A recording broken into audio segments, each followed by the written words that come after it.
কি মুসলমান আমরা, নিজের কাবারে নিজে লাথি মারি নামাজের আগে। অজু করে কষ্ট করে যাকে খুশি করার জন্য আপনি সালাতে দাঁড়ালেন, উনি যদি বলে এই নামাজের দরকার নাই, তা কার জন্য নামাজ পড়লেন আপনি? আল্লাহর হাবিব সাল্লাল্লাহু আলাইহি ওয়াসাল্লাম বলেছেন, মসজিদের আরেকটা আদব হলো মসজিদকে অতিমাত্রায় ডিজাইন না করা।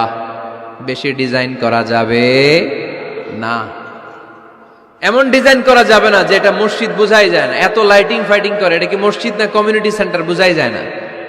আছে না নাই? আছে। এরকম যেন আমরা না করি সম্মানিত ভাইয়েরা। বিশেষ করে মসজিদের সামনের দেয়ালে। কোন দেয়ালে?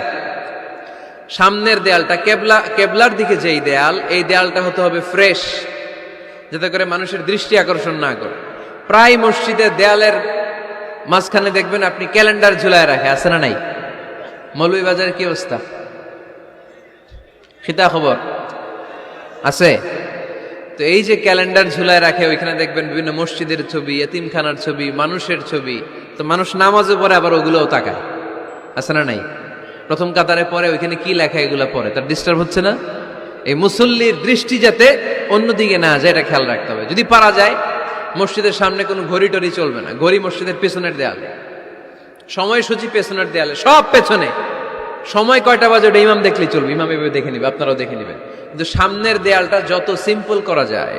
আল্লাহর হাবিব সাল্লাল্লাহু আলাইহি ওয়াসাল্লাম নামাজ পড়া অবস্থায় সামনে এমন কিছু রাখতেন না যেটার দ্বারা আল্লাহর হাবিব সাল্লাল্লাহু আলাইহি ওয়াসাল্লামের সালাতে মনোযোগ অন্যদিকে চলে যায়। আমরা যখন সালাত পড়ি, যদি অন্যদিকে তাকাই, ফেরেশতার মাধ্যমে আল্লাহ একটা ডাক দেয়, বলে আকবিল, এই বান্দা ফিরে আয়, তোর নজর থাকা দরকার সিজদার জায়গায়, ফিরে আয়। আপনি আবার যখন অন্যদিকে তাকান, আল্লাহ বলে ফিরে আয়, সিজদার দিকে তাকা।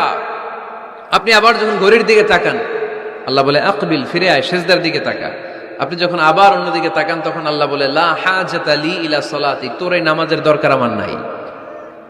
নাউজুবিল্লাহ পড়বেন না? তোর এই নামাজের দরকার আমার নাই।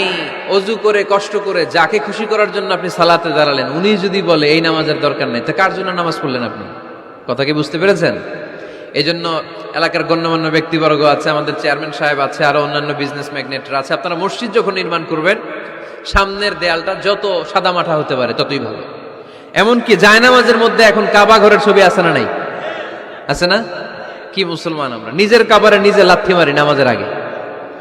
মনের অজান্তে নিজের কাবাকে নিজে লাথি মারছি। এরকম জায়নামাজ ব্যবহার করা নিষেধ। চিল্লায় বলেন ঠিক কিনা? সাদা ফ্রেশ জায়নামাজ বাজারজাত করেন, আপনাদের সিদ্ধান্তই ওনাদের ব্যবসা বয়কট হয়ে যাবে।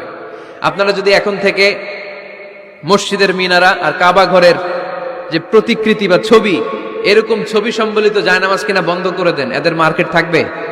কথা বলেন। কালকে থেকে আমরা জায়নামাজ কেনার সময় ফ্রেশ জায়নামাজ কিনবো। কোনো মসজিদ, কোনো মিনার, আমাদের কাবা ঘরের ছবি সম্বলিত কোনো জায়নামাজ কিনা যাবে? আওয়াজ করে বলেন, যাবে? যাবে না।